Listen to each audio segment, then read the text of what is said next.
Buenos días, buenos días. Hoy estamos en nuestro día 34 de nuestro reto 365 días sin miedo, vivir sin temor. Y la mejor manera de hacerlo es nosotros recordando todo lo bueno que tenemos y que hemos tenido, ¿verdad? Muchas veces para nosotros tener esperanza hoy tenemos que ver qué fue lo que Dios hizo ayer en nuestras vidas, ¿verdad? Cómo llegamos al lugar donde estamos. Entonces vamos a enfocarnos en eso, en lo bueno. Y cada día es comenzar nuestro día dándole gracias a Dios, agradeciendo a Él por la vida, agradeciendo por todas aquellas personas que Él ha cuidado, ¿verdad? Y comenzamos nuestro día también caminando en la verdad. En este día, hoy, vamos a caminar en la verdad, vamos a caminar con justicia, en la justicia de Dios. Vamos a proteger nuestros pensamientos, nuestra mente con el casco de la salvación, sabiendo que somos salvos, ¿verdad? Sostenemos el escudo de la fe para parar los dardos del enemigo. Caminamos sosteniendo la espada del Espíritu Santo, que es esa palabra que vamos a recibir hoy, ¿verdad? Esa es la palabra que nos ayuda a defendernos de los ataques, ¿verdad? De esos pensamientos, de esas preocupaciones que a la final lo que hacen es angustiarnos y nos abruma en el temor. Y caminamos en paz. Hoy vamos a llevar paz. No importa qué esté pasando a nuestro alrededor, hoy nosotros vamos a ser portadores de paz. Y esta palabra que vamos a consumir hoy, la vamos a compartir. Si vemos que hay una persona que necesita una palabra de aliento, una persona que necesita una palabra de esperanza, entonces nosotros vamos a compartir esta palabra con esta persona y la vamos a consumir nosotros mismos, ¿verdad? Segunda de Reyes 17:35. Esa es la palabra de hoy. Y dice 35. Jehová había hecho pacto y les mandó diciendo: no temeréis a otros dioses, ni los adoraréis, ni les serviréis, ni les haréis sacrificios. Leo otra vez. Jehová había hecho pacto y les mandó diciendo: no temeréis a otros dioses, ni los adoraréis, ni les serviréis, ni les haréis sacrificios. Cuando nosotros nos enfocamos en el miedo, ¿verdad? Cuando el miedo llega a nuestras vidas por una situación, por algo en específico, ¿verdad? Personas dicen: es una tormenta, hay una tormenta en mi vida. El miedo muchas veces pide adoración. O sea, quiere que tú te concentres en eso, ¿verdad? En eso. Y te bombardea con pensamientos de preocupaciones. Y eso es constante, constante. Y por eso es que hay personas que cuando están preocupadas o tienen miedo, no pueden comer. Dicen: no puedo pensar, y hay personas que pierden peso. ¿Por qué? Porque el miedo es eso, te paraliza. Y de cierta forma, esa es una forma de adorar el miedo, porque no puedes salir. El miedo te hace que tú te olvides de las cosas buenas que tú has tenido en tu vida. El miedo hace que tú te olvides o que tú no reconozcas las cosas buenas que Dios ha hecho en tu vida, porque muchas veces son esas cosas que Dios ha hecho en tu vida lo que te va a dar fuerza, lo que te va a dar esperanza para el mañana. Es bueno que nosotros recordemos, cuando nosotros leemos la Biblia, muchas veces vemos que leer la Biblia es un sacrificio, que tenemos que hacer un sacrificio, que lo vemos como religión, pero en realidad no lo es. Cuando tú lees sobre la vida de Moisés, de Josué, de los reyes, de los jueces, de David, el rey David, de Ruth, ¿sabes? De Esther. Todos estos personajes de la Biblia, todas estas personas existieron en ese tiempo. Y las cosas que ellos hicieron o que Dios hizo en la vida de estas personas fue extraordinario. Estas personas no tenían poderes supernaturales. Estas personas eran como tú y como yo. Pero estas personas creyeron en Dios, y en los momentos que se sintieron acorralados, que se sintieron atacados, en lugar de ellos enfocarse en el miedo, ellos se enfocaron en Dios. Y lo que Dios hizo en la vida de ellos es increíble. Entonces, cada vez que nosotros leemos la palabra de Dios, nosotros estamos recibiendo esperanza. Esa palabra nos refuerza, trae esas fuerzas que nosotros hemos perdido, nos fortalece. Les voy a dar un ejemplo. Yo tengo un hijo de 17 años y es difícil. Es muy difícil tener un adolescente y creo que no hay un libro ¿cómo se dice?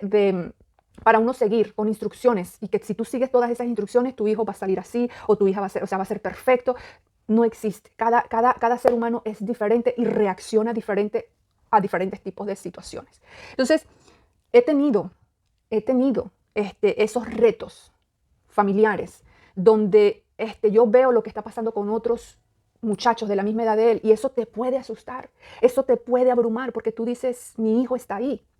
Y recuerdo que yo noté algo extraño en mi hijo en estos días, el lunes, y tuve una conversación con él. Normalmente mis conversaciones con él son muy sinceras, o sea, yo siempre recibo la verdad de él, y ese día yo no recibí esa verdad. O sea, cuando yo recibo la verdad, aunque no es lo que yo quiero escuchar la verdad a mí me da paz. me da paz, porque es como que tienes conocimiento. El conocimiento te da poder, porque cuando tú vas a orar, tú sabes por qué vas a orar, ¿me entiendes? Tú ya sabes quién es tu enemigo. El conocer el nombre de tu enemigo es importante. Entonces, cuando yo hablo con él y él me cuenta, aunque sea, si ha hecho algo malo o lo que sea, si él me lo cuenta, eso a mí me da paz. Entonces ya yo sé qué hacer, ¿verdad?